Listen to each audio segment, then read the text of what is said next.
Jessica Rose kindly comes back to visit us. She's got a lot to say about the meningitis outbreak and vaccine. She'll be here in mere moments. Ken McCarthy is here. New book is What the Nurses Saw. Very interesting book. He's also written several books on the COVID fiasco, including COVID Con, Unraveling the COVID Con. You can get him at Ken McCarthy with a C.com, brasscheckbooks.com. Then Dr. Izabella Wentz, she is a pharmacist, and she has some interesting ideas about autoimmune disease. And from whence this harkens. We are back with our great guest following this.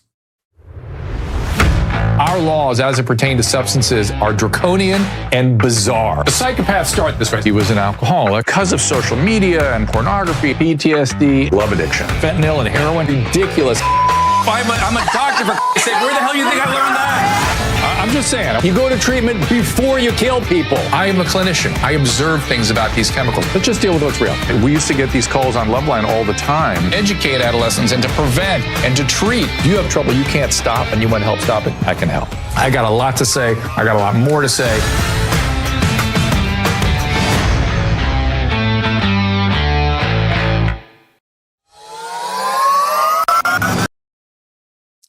Jessica Rose has been a source of scientific clarity during all the nonsense that had gone down during and since COVID. She is, amongst other things, a Canadian researcher with a background in applied mathematics, a master's in immunology from Memorial University of Newfoundland. She has a PhD in computational biology and completed postdoctoral research in molecular biology and biochemistry. You can find Jessica on her Substack, which is jessica.substack. And I see here Unacceptable, I think it's called. That's maybe her Substack as well. Jessica Loves MJK is also, Jess Loves MJK is her X handle. And there's also jessicasuniverse.com. So I just got a note there that says, don't plug that one. I did anyway, Jessica. Maybe I shouldn't say that one. Yeah, that one's been offline for quite a while. And my Substack is, I have 3 newsletters, but the one that I write the most on is Unacceptable Jessica, thanks to Trudeau. Got it. Thanks for welcoming me on, by the way. Yes, you've always been truly, truly unacceptable and problematic, both unacceptable and problematic. So let's talk a little meningitis, why don't we?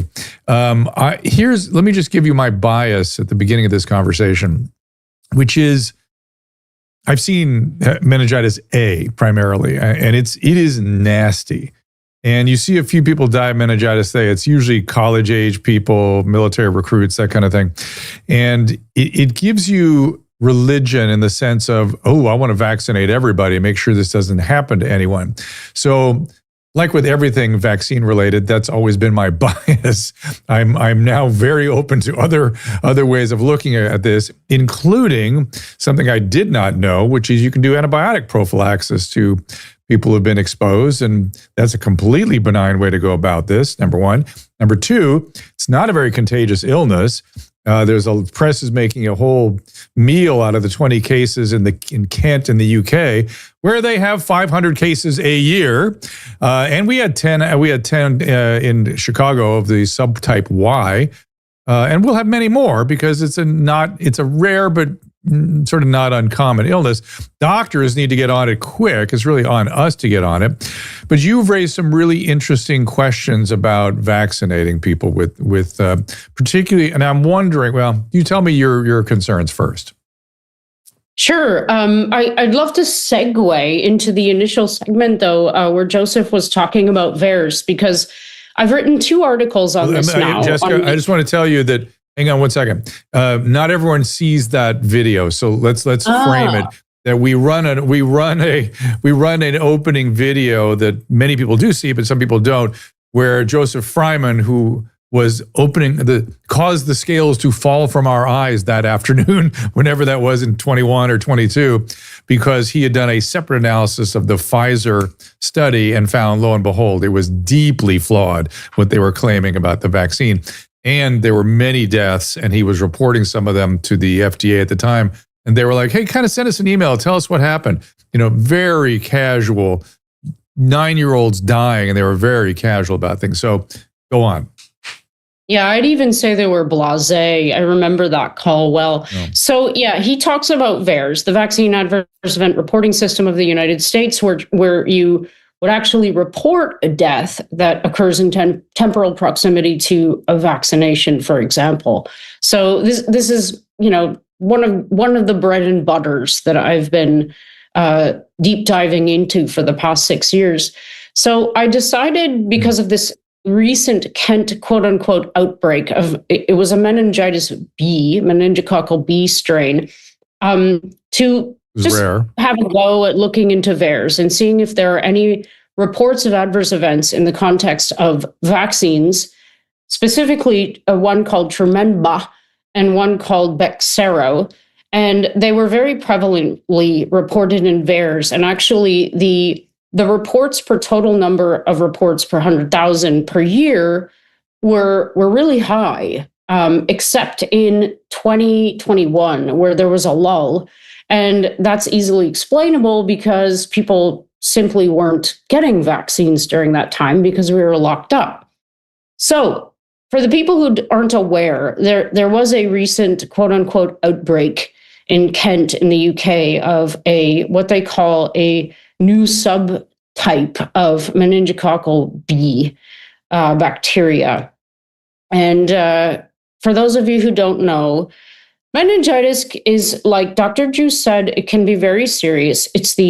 Anytime you have an itis, it means you have inflammation of something. So this is the inflammation of the meninges, which are these very necessary factors that line, say, the central nervous system and brain tissues. In a nutshell, if you want to even simplify it further, it's like brain swelling, so it's bad. The way that this becomes a serious problem is if these bacteria get into your blood. There are about 40% of people who are carriers of meningitis. It's actually called Neisseria meningititis.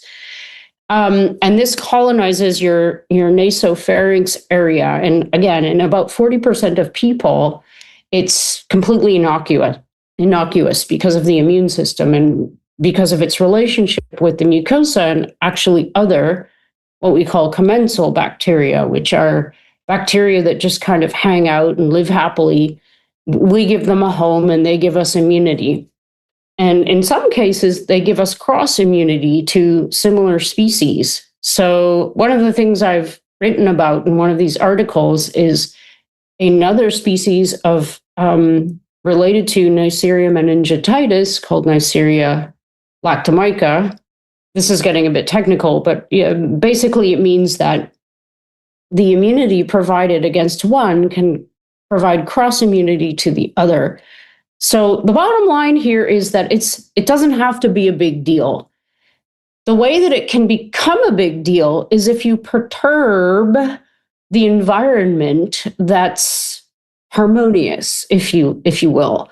That can happen from any number of outside influences. You can have your immune system get disrupted by, I don't know, the introduction of a different pathogen, like a virus, from a vaccine, for example, from in exposure to environmental toxins, and anything can trigger that.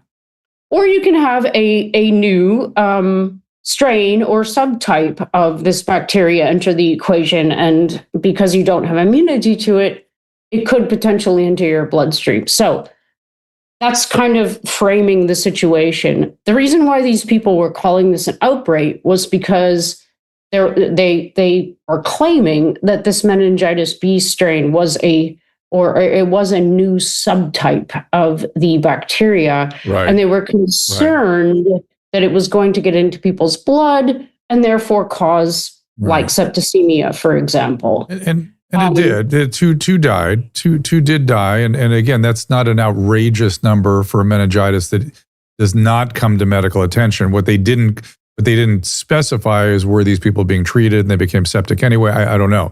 I doubt it. They probably just didn't come in. But yeah, and meningitis is, it's a scary thing. It's a highly treatable thing. It's, if you don't get in time, it can get away, and it's a mess. But you're raising a point, which is, and by the way, we don't vaccinate against meningitis B, typically. I don't know why, because it's so unusual. It's so rare. We vaccinate against A and Y primarily. And those are the ones that kind of occur. Does vaccinating against those disrupt the environment for B? Could be, but here's the thing about these new meningitis B vaccines. So I mentioned their names are MenB, and what's the other one? I can't even remember. They have such bizarre names. Anyway, there are two primary ones that are newer on the market. And it's really just B, not ABCBWY, right? Because I don't understand why they excluded B from. Okay, just B. Got it. More money? I don't know. Got it. So you really should read my Substack on this, because I did a lot of deep diving into the mechanism of action of these vaccines, and it's really interesting what I found out. Because first of all, a little bit of background. Our bodies have this first line of defense as part of the innate immune system that is involved in removing pathogens early as a first line of defense. There's a protein involved in this. It's called the complement cascade, and there are 3 different pathways. So in one of these pathways, there's a protein involved in actually protecting or being used as a protective shield by our own cells, such that this system doesn't act on our own cells. It sounds a little complicated because it is. The reason I'm telling you this is because the Neisseria meningitidis bacteria actually hijack this mechanism that our own bodies use to protect themselves from complement-mediated destruction, and use it themselves once they get into the bloodstream, if they do, to protect themselves. It's so genius. Bacteria, you have to admire them. I mean, they learn, and they sample their environment, and they borrow and hijack all sorts of mechanisms that our bodies already use to ensure their own survival. So they've done this. So one of the proteins that actually acts as a binding protein to this other protein is what the vaccines are aimed against. So what the vaccinologists have done in this particular case is designed a couple of vaccines that they're proteins. They're lipidated proteins, which means they just have some kind of modification with fats that are injected intramuscularly. And the mechanism of action is supposed to be that the immune system sees this protein as foreign. The lipids are the adjuvants which activate the innate immune factors. And what's meant to happen is an acquired immune response whereby you have many things happen, but ultimately you have antibodies that are produced that bind specifically to this protein on the surface of your bacteria that bind to this protective shield protein that it steals from your immune system. Yep. So basically, you're going to stop it from hijacking the immune system's own defense mechanisms such that it can be removed by complement. So by design, it's kind of brilliant. However, there are a couple of problems with this because, and this is published, like you'll read it. I reference everything when I write about this stuff. Autoimmunity is a definitive concern with regard to this system, because this protein that they actually inject into you as part of the vaccine is a binding protein of a human protein. And what that means is that these what we call antigen antibody complexes can form. And therefore, the antibodies against that complex can actually, or within that complex, can actually cross-react and eventually bind the protein itself, the human protein. So that would result in autoimmunity, which has absolutely been demonstrated by Sharkey et al. And more authors in animal models and also humans. However, so as I point out, is that what before you go to the however, is that a lot of what we were seeing on VAERS? Yes. Well, actually, yes. There's a broad range of adverse events that are actually reported, but autoimmunity is always high up there, like specific autoimmune conditions. But the, gosh, I lost my thought. What was my however? Sorry. It was a however. No, okay. It was about the fact that there could be cross-reactivity with our own mechanisms causing autoimmune. In other words, what I think you're saying is that protein is a regulator of the complement system, and when that regulation is off, it can go wacky, which is autoimmune. That's what autoimmune stuff is. And yeah, that makes perfect sense to me. I wish I knew the incidence of that. Again, because nobody studies these things.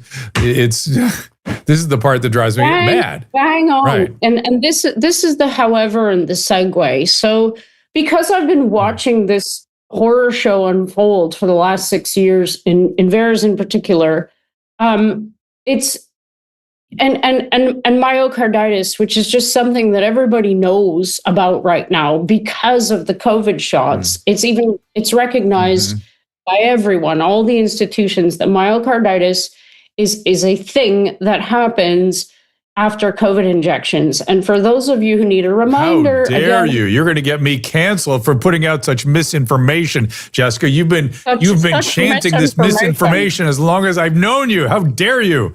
But listen, before you finish the construct, we're going to stop with myocarditis. I have to take a quick break, and we're going to come back with your going further with the myocarditis story after this.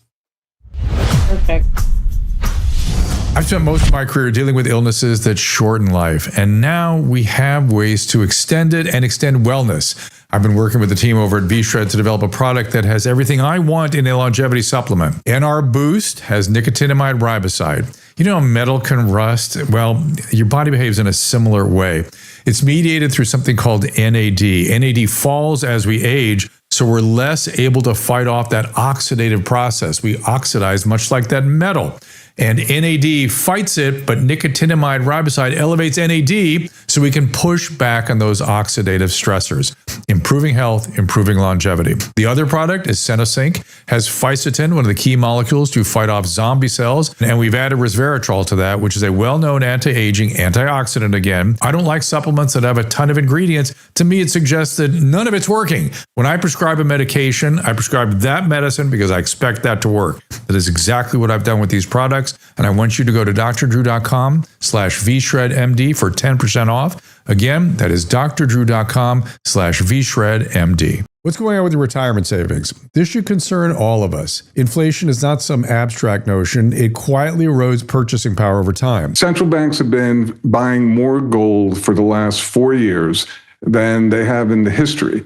And there's a reason for that. We have a love affair with the dollar and with paper currencies. And most people are just in paper. We're attached. And you know how relationships are. What do you say to a patient when they're locked in a relationship with someone who's obviously doesn't have their best interests at heart, but they stay with it? Denial. And that's why we suggest Augusta Precious Metals. Their entire approach is very different. There's no pressure. They just give you education and information.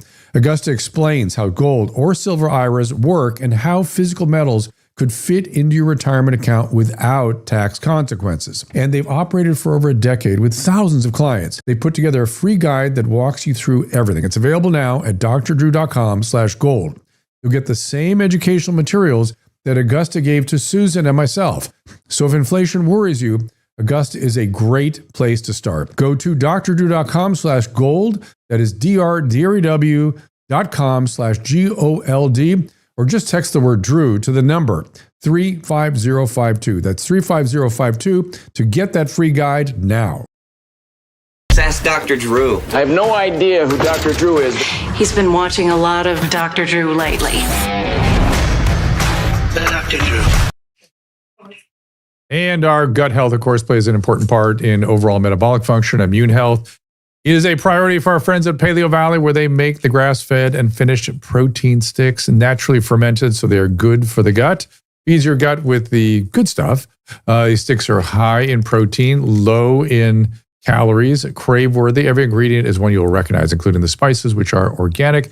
Paleo Valley's version have higher levels of omega-3 fatty acids than what you would get in a store-bought jerky or something like that. No antibiotics, no hormones, GMOs, seed oils, soy, any of that. And there are 9 varieties, including the pasture-raised chicken and pork. And of course, our favorite are the beef and venison. That's what I have in my hand here, although the beef is flavored with something else. It has extra flavors in here in some of the beef sticks. So if you haven't tried them, go to drdrew.com/paleovalley to get 15% off. Subscribing will get you 20% saving on all their products. Don't forget their bone powder, which I'm quite addicted to, everybody. There's a new product coming that I spoke about too soon that I've been using and I love. So we'll tell you about that very soon. All right. Jessica Rose is, as I said, applied mathematician, master's in immunology, and a computational biologist from Bar-Ilan University, as well as a postdoctoral researcher in molecular biology and biochemistry. Unacceptable, Jessica. You should have another one, unspeakable, Jessica. We'll just put unavailable, unspeakable, unacceptable, all the uns for Jessica. I'm always available. And we're talking a little bit about... I've got about 10 more minutes with you, and I want to finish this conversation about your concerns about the meningitis B vaccine. Again, for me, important for clinicians and scientists to look at these things so they can raise these issues for themselves in terms of the risk reward of what they're offering their patients. And if they're concerned, potentially inform their patients. So let's finish this up. Perfect. I love it. And I love meat sticks too. So I was talking about the impression I was getting from reading the literature on the autoimmunity subject matter related to these new meningitis, these newer meningitis B vaccines, MenB, and I just can't remember the name of the other one. It has an X in it. Anyway, and I started seeing a pattern.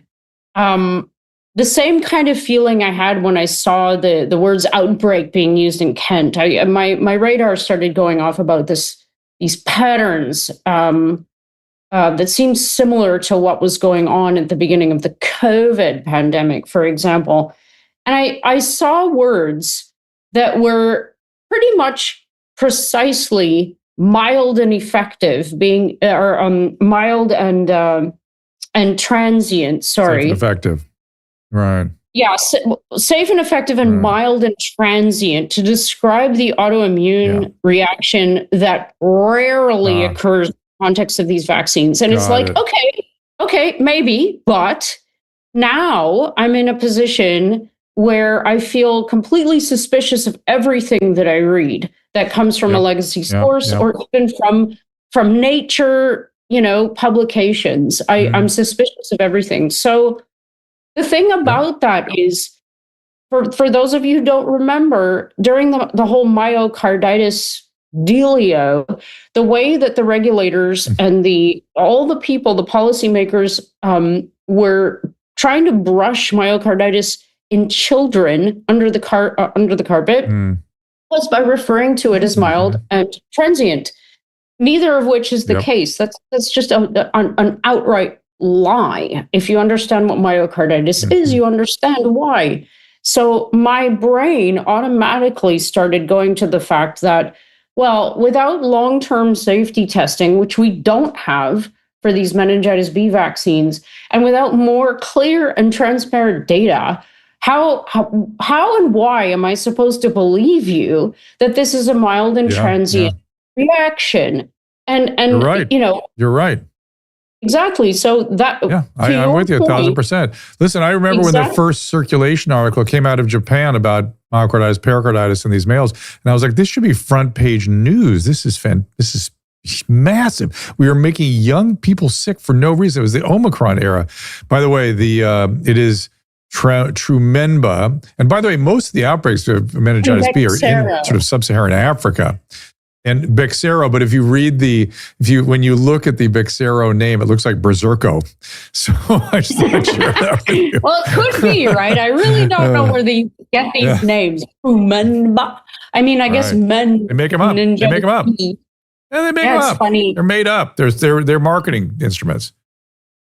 Yeah, there's a funny episode of House about this, by the way. I don't know. Anyway, so the thing about this is that it goes to your point, right when we came back on here about knowing the risks, doing your own risk-benefit analysis. And I precede my article that I wrote about this with a disclaimer that I am the kind of person that believes in self-sovereignty. Everybody should be able to decide what course of action to take that they feel is best for them. It's unfortunate, in my opinion, that so many people lined up for these vaccines in the college setting because of this scare, because I don't think that they were informed, and I don't think that they were given the option to do their own risk-benefit analysis, because I think if they knew... Jessica, there's a piece here you need to know, which is that public health does not take risk reward into consideration, and they do not have a mandate to do no harm the way I do. That's right. Your clinician has a mandate to do no harm.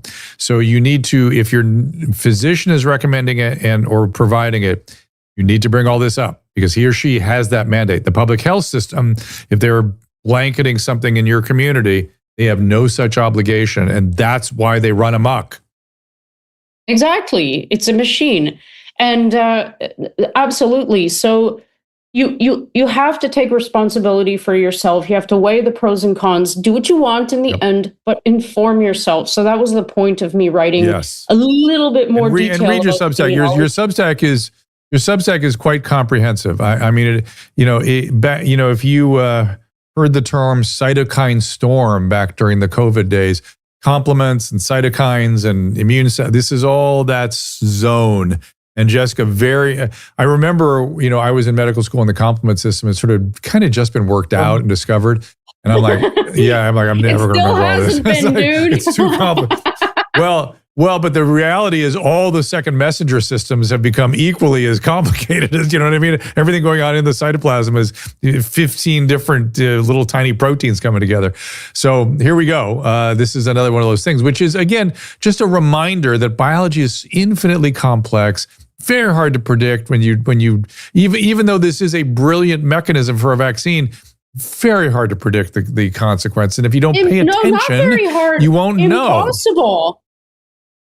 Yeah, impossible. Sorry, impossible. I don't mean to interrupt, but it's impossible. And I want you to interrupt. You're right, and that's why we love you, because you're an actual biologist, and you know the infinite complexity. And when people start telling you fairy tales about biology, it's like you just don't listen.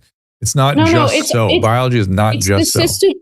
No, it's the systems biologist in me. I'm taking a bird's eye view no matter what I do.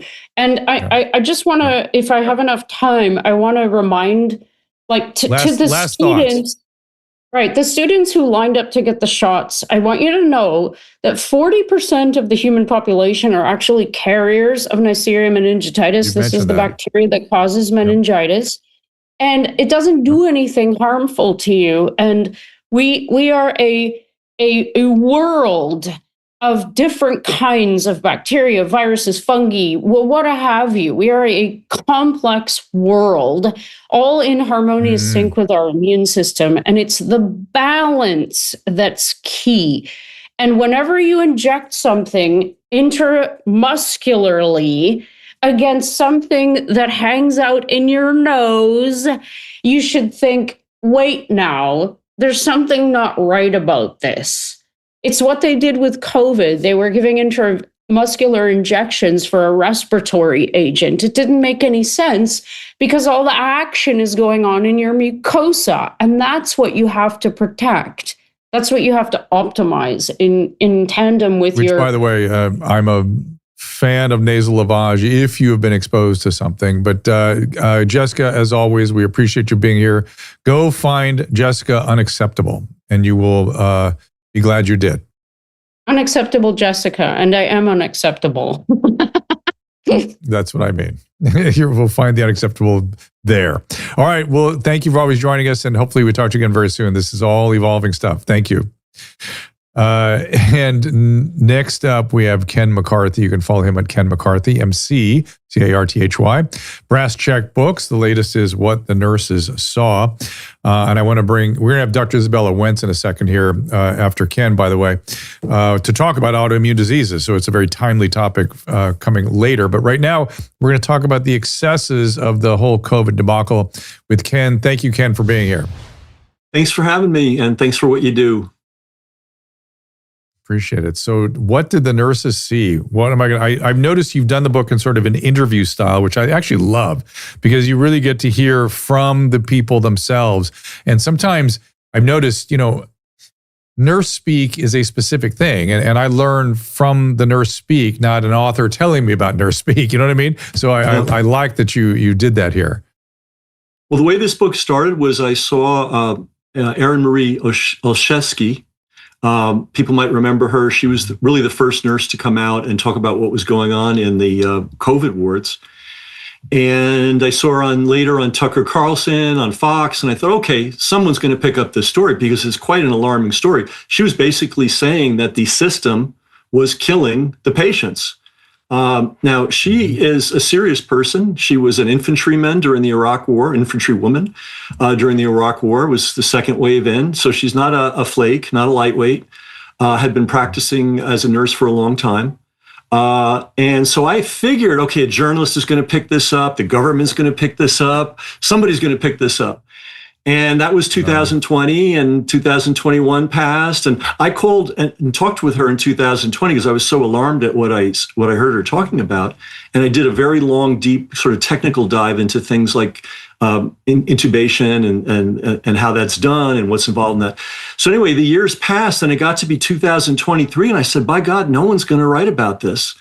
Now, there have been occasional sort of one-off books. Erin wrote a book about her own experience. Other nurses have written books, but no one really wrote about it as a systematic problem. And so I first person I called was Erin Marie, and I said, Erin, were there any other nurses that had an experience like yours? And she said, Ken, there are hundreds, and I have a whole mailing list of them. So I started talking, and bit by bit, I realized this was systemic. This wasn't one hospital that was overwhelmed. This happened in every state. It happened in every province. And basically what happened was if you came to a hospital and you took a swab and they decided that you had COVID, you tested positive, you were now a COVID case. Didn't matter whether you had a symptom or no symptoms, and you were put in a COVID ward. Once you were in that COVID ward. Or tent. COVID tent sometimes away from the hospital. Sometimes, yeah, sure. Sometimes a COVID tent. Yeah. And once you were in there, all normal laws of medicine and law were suspended. So you couldn't see, for instance, family couldn't see you. Your own doctor couldn't see you. Your spiritual guidance person couldn't see you. Your lawyer couldn't see you. You were locked away. One of the things that they did was they would put people on the BiPAP, which is a non-invasive, I can't think of, I'm drawing a blank on the technical word, but you put it on. It is very uncomfortable. Yeah. It is very unpleasant. Usually you hold somebody's hand and you say, hey, this is going to be rough. We're going to be here. If it's too much, let us know. What they did with COVID is they slapped it on and left the people in the room without any explanation of what they were going through. Many of these people panicked, understandably so. When they panicked, they were given sedatives, or they were offered sedatives. And, the diaphragm, which we breathe with, is a muscle. So if you give somebody a sedative, you're reducing their respiratory function. You're also changing their legal status. Once somebody accepts a sedative or a psychoactive substance, they can't just get up and walk out of the hospital. Number one, some of them can't because you might have given them a big dose. Some of them are too addled to make a decision, but legally they can hold you. And they might just give you more and more, and they can just hold you, right? So then the next thing they would do is say, look, you're not doing too well in the BiPAP. I think if we intubate you, you're going to get out of here faster, which is a complete lie. So what is intubation? It's called the garden hose, and they take it and they stick it down your throat. And to do that, they first have to knock you out. Obviously, you have to be unconscious. They have to give you no, not necessarily. Not necessarily. Oh, really? Oh yeah. It's very common to do awake. In fact, doing it awake, you do it through the nose. You can push it through the nose, and it ends up. I don't know how much of that they're doing these days, but once you get it in through the nose, which is not an easy task, it's more comfortable than through the mouth later on. So sometimes there's that. It's not a nasogastric tube; it's a nasoendotracheal tube, and it always causes pneumonia. You're pulling shit down from the mouth and from the nose, and so and you now have an open conduit into the lungs. So whatever's in the hospital gets into the lungs. So the risk of pneumonia is massive, independent of the risk from pneumonia from COVID. So now you have that. Good times. And the thing I kept hearing about was they called them like the happy hypoxic or the smiling hypoxic, that there was a disconnect that was being ignored. I don't know if the nurses talked about this, between the numbers that they were reading about the blood oxygen level and the clinical appearance of the patient. And they were just insisting on treating the numbers. If somebody was below 84% or something, you got a tube. And there was at that time no evidence that you couldn't turn them around in a couple of days by other means. Yeah, and you don't know that reading is accurate. For instance, if they haven't cleaned it recently, it's going to give a different reading. Let's assume it is. Let's just assume, for the sake of argument, let's assume it is. Okay. The patient clinically is not suffering. They're not miserable. Their heart's not failing. Their kidneys aren't failing. They're not disoriented. They're comfortable, and they're hypoxic. Okay, let's keep going. Yeah. So I almost want to go off on a sidebar, which with the kidney failure. What was the only approved treatment by Dr. Fauci was remdesivir.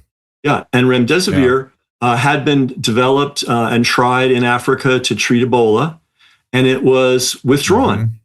And if you remember some of the stories about Ebola, they said, "Oh, this is a terrible virus. It makes your organs explode." I mean, it was graphic language, but it makes your organs fail, your kidneys fail in particular.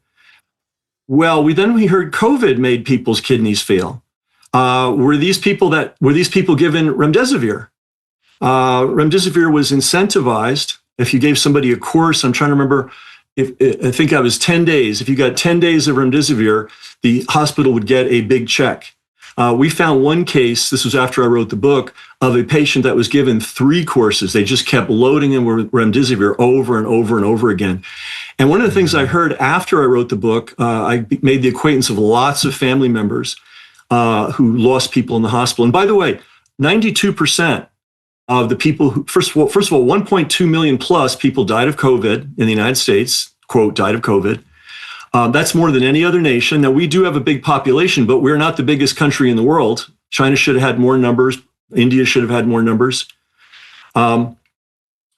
And 92% of those people died in a medical situation, either in a hospital or in a nursing home. Now, in contrast, if you get shot, assuming you survive on the street where you've been shot and you survive in the ambulance, believe it or not, you have, I think, a 97% chance of surviving a gunshot. All right. The numbers were reversed from COVID. 92% plus of the people who died of COVID died in the hospital. That is very strange right there. And I believe that one of the reasons so many people died is they basically had this is very important, a financially incentivized assembly line that put people on a certain course. Well, there was another thing I saw too, which was doctors weren't allowed to practice their craft on COVID patients. It had to go through committee. First you use tocilizumab, then you use steroids, then you use remdesivir. It was just a algorithm. And why do you even need doctors then? You just plug through the algorithm. And the algorithm, God knows all the different influences that went into developing these algorithms. Well, I tracked that down after I wrote the book.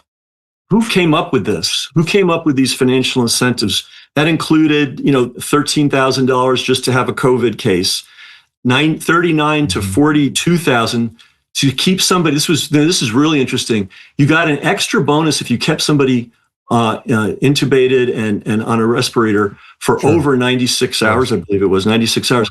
Yeah. Now I talked with respiratory therapists. These are people, these are seriously trained people, seriously experienced people. They all told me the minute we intubate somebody, we're hoping to get them off within 24 hours. We don't want them to linger there. Absolutely.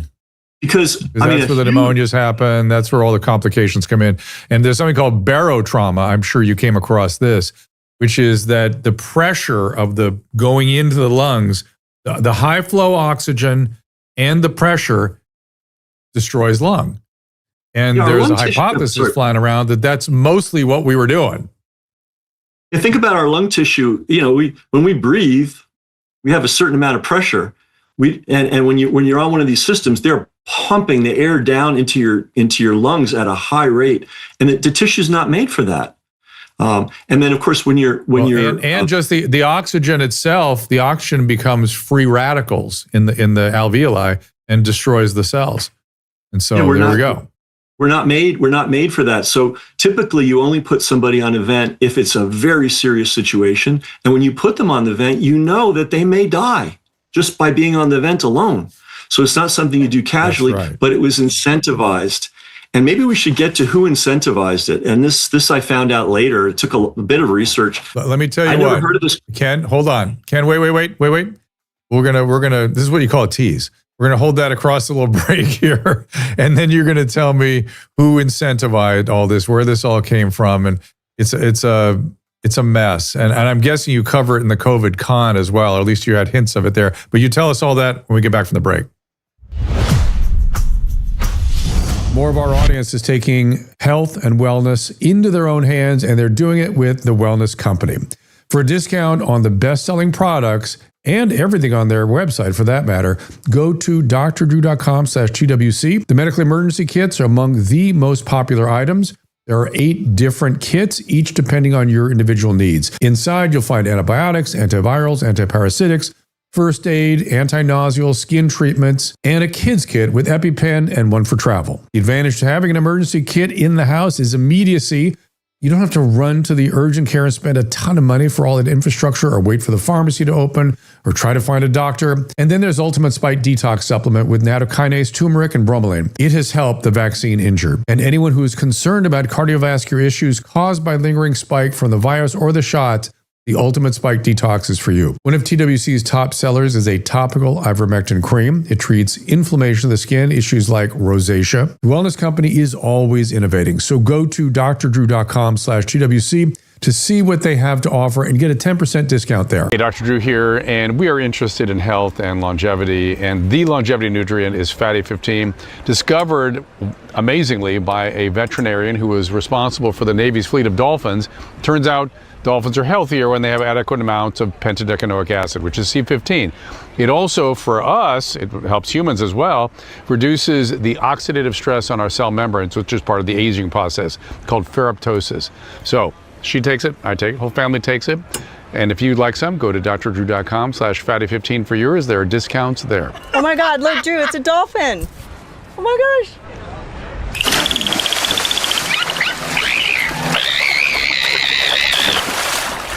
Hey, Dr. Drew here, and even when we travel, we bring the new convenient fatty gummies. They're delicious, and they are portable, and they're great. And remember, this is a longevity ingredient. It fights against the oxidative stress on our cell membranes. We call that process ferroptosis, discovered in dolphin research by Dr. Van Watson. And I'm taking this every day, even when I travel. It's Fatty 15. Something our audience knows well is that what's good for our health can also be good for the environment. Paleo Valley makes snacks, drinks, oils, and more that are nutrient-dense, delicious, and impeccably sourced. Co-founder Autumn Smith champions regenerative farming. It's a level beyond organic. When you go to the grocery store, 90% of the animal products you're going to buy are from factory farms. And we obviously know factory farms work against nature. They work against animal health and in many ways against human health. Regenerative farms work on taking the landscape or the ecosystem from a degraded state, which the environment right now needs a lot of rehabilitation, and we have lower nutrient levels in our soil than ever before. We found that animal products from regenerative systems have nutritional benefits above and beyond other types of animal products. Paleo Valley's beef sticks and bone broth protein powder are my favorites, and they come from regenerative farms. And the sticks also come in pasture-raised chicken as well. We actually just went and visited one of our chicken farmers, and we work with a lot of co-ops and people all over the country. We are such fans of Autumn, her work, and her extraordinary small business. Go to drdrew.com/Paleo Valley for a 15% discount on your first order, or get 20% off when you subscribe. Ken McCarthy, the book is What the Nurses Saw. I could hold it up for you here, right? I've got it right next to me. I've been digging through it. KenMcCarthy.com and BrassCheckBooks.com is where I want you to go. And we were talking about the incentives, the distorted incentives around COVID, and his other book, The COVID Con. Have at it. Gotcha. Hey, I want to comment on something you were saying about public health. And the difference between public health and clinical medicine and actual medicine. It's very important for people to know that public health people are largely not doctors, they're statisticians. Mm-hmm. It was created by Johns Hopkins. The discipline was created by Johns Hopkins by a guy who really never practiced medicine, though he did have an MD. And his background was experimental pathology. So he just saw a lot of dead things and actually injured a lot of animals to study them.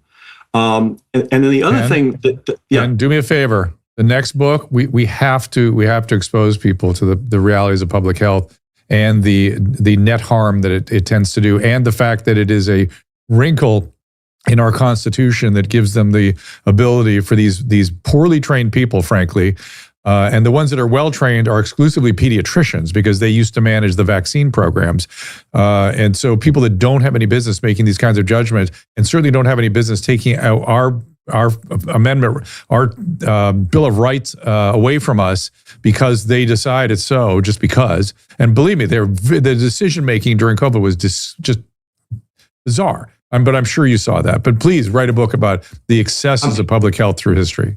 I'm working on that. It's called Diabolical Errors. Oh, God. You must come back and tell us all about it, please. I'm so excited for that. Well, the model for public health, and this dawned on me recently, is literally factory farming. It's so there's veterinarians who take care of your pet, and then there are veterinarians who manage these massive feedlots. Yeah. And if you're managing a massive feedlot, you really don't care what happens to any individual animal. It's absolutely irrelevant. Mm-hmm. You have statistics. You want to get a certain amount of them out the door, and if 10% of them die in misery, it doesn't matter. And unfortunately, we are being run by the public health people. So let me tell you what I found out about how these incentives, which I believe killed and injured a lot of people, where they came from. So there's a branch of the government that I had never heard of before called the Centers for Medicare and Medicaid Services, CMS. Oh, yeah. And they are— Dr. Oz is in charge of that. Dr. Oz is in charge of that now. Maybe I need to talk with him because the people that were in charge with it before were not physicians. Okay, they were basically political operatives. One came out of Mike Pence's Indiana Medicaid system, and the other came out of Obama's infrastructure. So the people that made these incentives, who said, okay, we want to get them remdesivir, put them on a vent, keep them on the vent none of those people were doctors. They were lawyers, statisticians, economists, policy analysts. There wasn't a doctor in the room.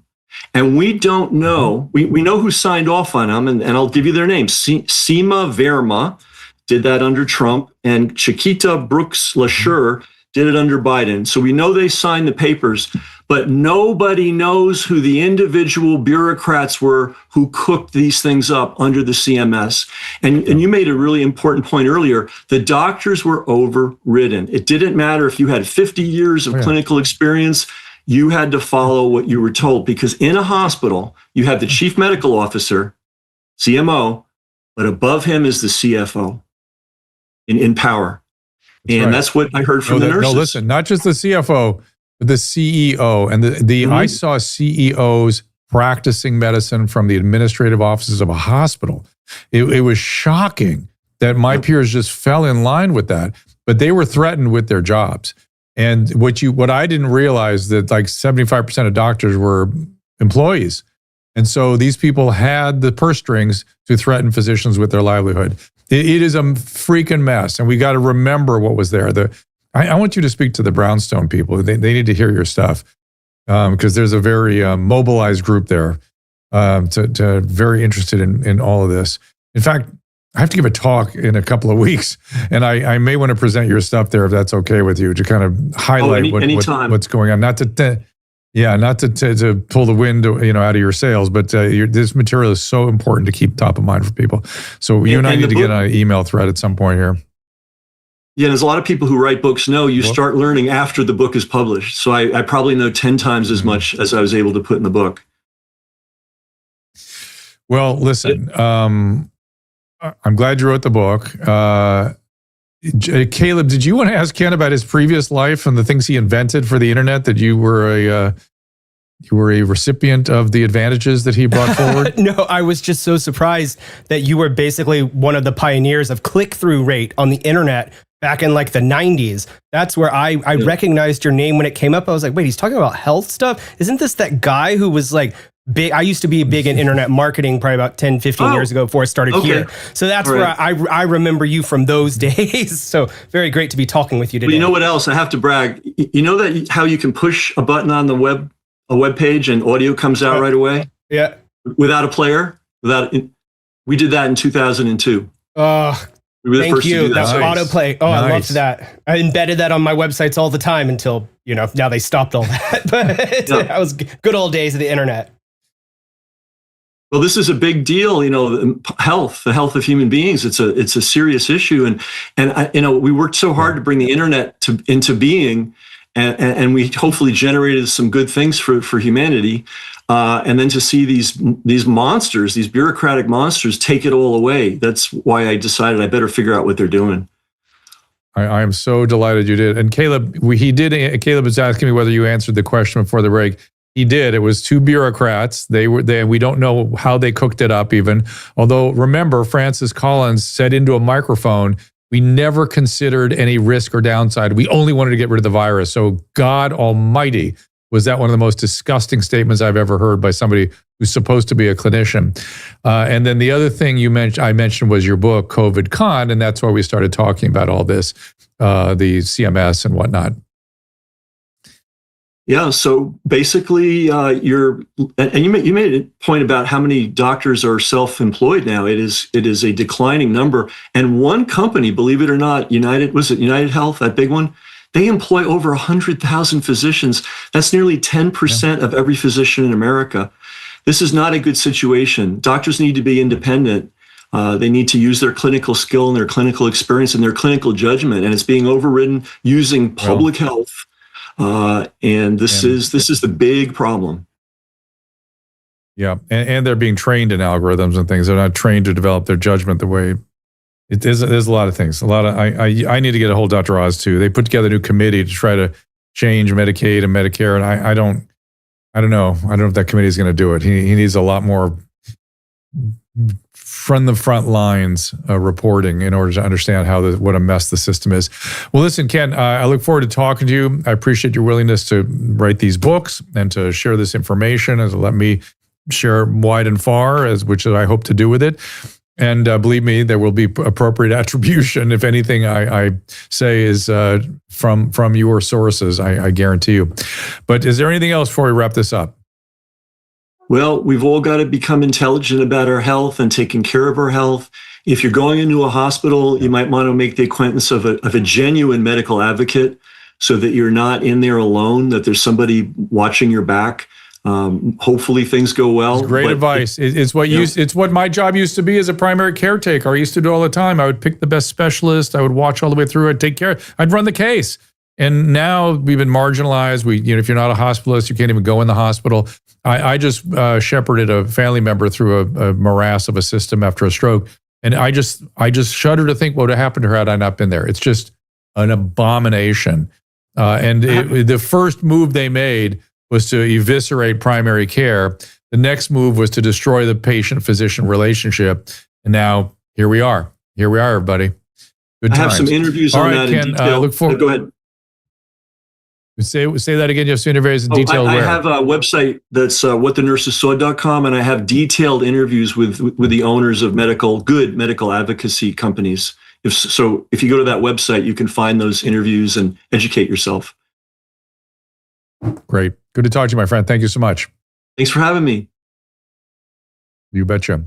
All right. We're going to switch gears a little bit. It's dovetailing on what Jessica Rose was pointing out about the potential of things like immunotherapies and vaccine therapies affecting our immune system and what else might be out there driving some of the autoimmune problems that have become so common these days.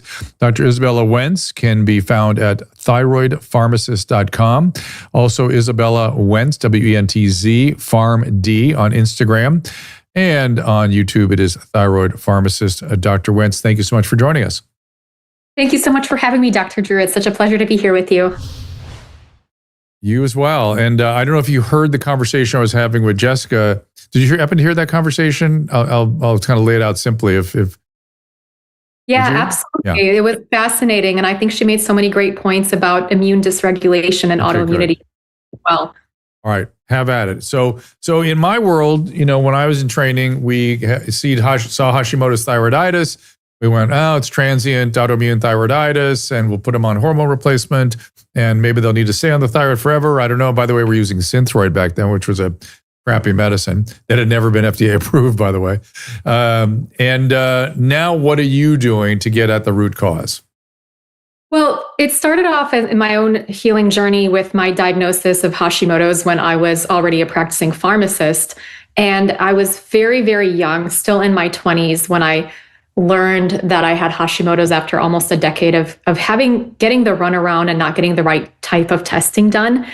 And I was essentially told that I was getting older, that everybody was tired.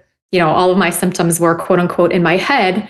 And once I finally got that diagnosis, I realized that I didn't really know much about the condition. I probably had 1 hour of lecture about it in pharmacy school, and it was basically put people on Synthroid, right? And there was no real discussion of what caused this condition and what you can do to feel better, get yourself into remission. And, much to Ken's point, a lot of the thyroid epidemic has been created by public health efforts to make us quote unquote healthier. So there are things, studies have shown that, for example, adding iodine to the salt supply has increased the rates of autoimmune thyroid disease. So people that are in the know will know that iodine can help with iodine deficiency hypothyroidism. However, it can also increase the rates of autoimmune thyroid dysfunction. Then we have things like fluoride that's been added to our water supply too. So for great efforts to help us have beautiful, healthy teeth, right? Unfortunately, excess fluoride can also suppress thyroid function. And so I started really going down the rabbit hole of what did I do? What am I doing with my own health? And how do I take charge of my own health? And I learned about our processed foods. Many of our foods can really put the body on a blood sugar roller coaster. So this can cause a lot of inflammation, immune dysregulation, cortisol issues. And so your body is more likely to develop an inflammatory autoimmune condition such as Hashimoto's thyroiditis. And then further down the rabbit hole are foods. So a lot of our toxic processed foods, gluten being a particular reactive food for many people with Hashimoto's, can actually be very, very problematic. Interesting. And so, do you worry about the vaccine therapies and their longer term influences, especially given that we don't track it meaningfully? Yeah, unfortunately, I have seen many people report, and many clinicians in my network report, that vaccines did increase autoimmune thyroid antibodies, for example. So people that were previously in remission from Hashimoto's, they would get a vaccine and their thyroid antibodies would skyrocket and their symptoms would come back. Also, new onset thyroid dysfunction has been documented with vaccines. And really, that's not as a pharmacist, if it was any other drug and it was causing this amount of side effects, then I'd have to document it and I'd have to really report it and make a big deal out of it. But during the pandemic, you couldn't really say the word vaccine without getting in a lot of trouble or getting censored, especially online. And really with any kind of immune dysfunction, you're going to see higher rates of illness, autoimmunity. So whether you have an infection or you get a vaccine, certain medications can also bring out autoimmune dysfunction too. Well, Izabella, the other thing, the really stunning thing was that there was an opportunity to report and it was just ignored. I really feel that the elderly did not have the lion's share of the adverse reactions to the vaccine, but I did see one severe one in a 100-year-old, and I reported it, and it was a life-threatening event. And they said, thank you, we'll follow up. I followed up twice, nothing, zero.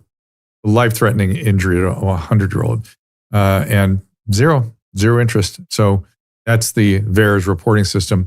And I want to point something out too about your Instagram and your maybe just your Instagram.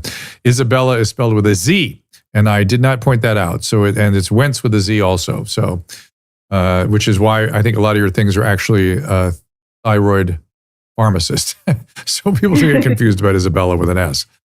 Are you looking at other autoimmune diseases? Because, you know, as a internist, and not to make light of people's misery with autoimmune thyroiditis, the ones that get dangerous are the more systemic ones. And do you have any data on that?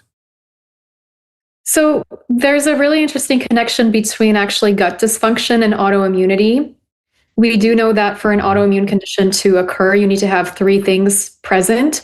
One of them would be the genetic predisposition. The second one would be some kind of a triggering event. And then the third one is going to be intestinal permeability, also known as leaky gut. And so one of the things that's really exciting this day and age is that, you know, we can't really change our genes. We can't really always figure out what the triggers are. Sometimes with autoimmune thyroid disease, we can figure out, okay, it was this infection or it was this kind of a nutrient deficiency and we can address it. But we don't always identify these things. For example, if you had an infection, a viral infection or a vaccine, you can't necessarily remove that from your system, but you can always work on the health of your digestive system and your gut. And in many cases, I have seen people can get a lot of conditions into remission when they do address whatever is causing their gut imbalance. It could be things like a zinc or L-glutamine deficiency. It could be celiac disease. It could be small intestinal bacterial overgrowth. It could be actually protozoal infections are a big inducer of intestinal permeability.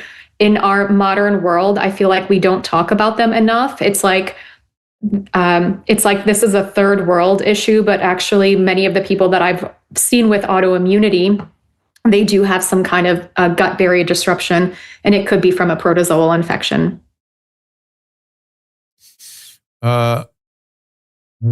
Give some simple sort of guidelines that you think the average person ought to do to mitigate these risks?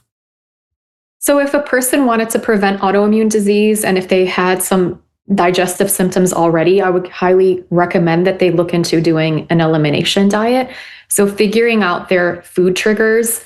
Gluten and dairy are some of the biggest food triggers. For other people, it might actually be like fiber and raw vegetables. I have actually seen people reacting to lettuce and blueberries. And the other really big thing is going to be food additives. So any kind of processed foods, any of those artificial sweeteners and sugars, non-caloric sweeteners, these can actually be very damaging to the gut wall, and some of them can act as osmotic laxatives and really cause a gut barrier disruption. The best thing I would do is try to do a home cooked diet and then utilize really high quality foods. If you're going to get something in a package, make sure that it's very high quality and clean. So real foods, as we always say, grass-fed finished beef, things grown in the ground, things that aren't messed with too much, that are grown in trees, for instance, and look at the labels. Be a label reader. Where do you come in on the seed oils? The seed oils can be definitely inflammatory, especially if you have too many of them in your day-to-day diet. So I'm a big proponent of using things like olive oil or coconut oil, and really minimizing seed oils. I'm not somebody that'll say that they are the root of all evil. I do think we do overuse them, especially in processed foods. And generally speaking, if you're going to be cooking at home, you're going to be hopefully avoiding them as much as you can. More tallow. That's what I say. Do you okay with tallow? Is that on your hit parade? Beef tallow is incredible. So it's one of the most anti-inflammatory things you can cook with. So the point is that, it's so interesting. I feel like, if you watch the show Mad Men, that the people that manipulated and propagandized and marketed it to us in the 60s and 70s and maybe even the 50s, it just got involved in everything. And we all sort of live in this world of propagandized eating and healthcare, and we don't really question it because it's just it's the like trying to make a fish aware of what water is. But it doesn't take a lot of self-awareness or awareness of your environment. More importantly, just start reading labels and to do a few simple things and to realize that we are being literally fed, for lack of a better word, a lot of BS. And it doesn't take a lot to break out of it. And I'm glad you're advocating that we do so. Yeah, it really started with my own health. And I used to actually work in a public health setting as a pharmacist. And it was quite eye-opening to see that many of the things that I had been recommending were really not making people any better. In fact, they were probably contributing more to illness. And part of my healing was also tuning out of the traditional media, because I realized that a lot of it was just propaganda that was talking to us about that. When I was in pharmacy school, Subway commercials were my primary source of nutrition education, right? And it was like, eat more carbs, fat is bad for you. And I remember going through my biochemistry class during pharmacy school, and I actually got this test question incorrect, because it was like, what are the required food groups? And I was like, well, fat can't be a required food group. And so I circled fat as the answer that's not required. And it was like, I didn't even know you needed fat, but need fat for proper brain function. And a lot of people were on these low-fat diets. They were eating all these carbs. And of course, we're going to have people with diabetes, with blood sugar issues, people with obesity. And we're just public health, everybody. Well, what did you recommend in public health that hurt people? Just curious. You don't have to. I don't want you to fall on your sword, but I'm just curious what kinds of things you look back on now as problematic. Well, definitely, we were just kind of having a cookie cutter approach to everybody, right? So if somebody had diabetes, we were going to be advocating for them to use medications.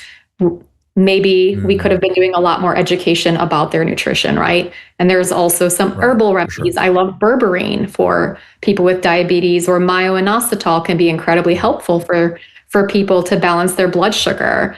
People with thyroid dysfunction also have blood sugar issues. They can actually get into remission with myo-inositol and berberine, but yet we weren't really doing that. And one of the things that I learned was that medications were the cheapest intervention dollar per dollar, right? And so it was always like, can you recommend a medication?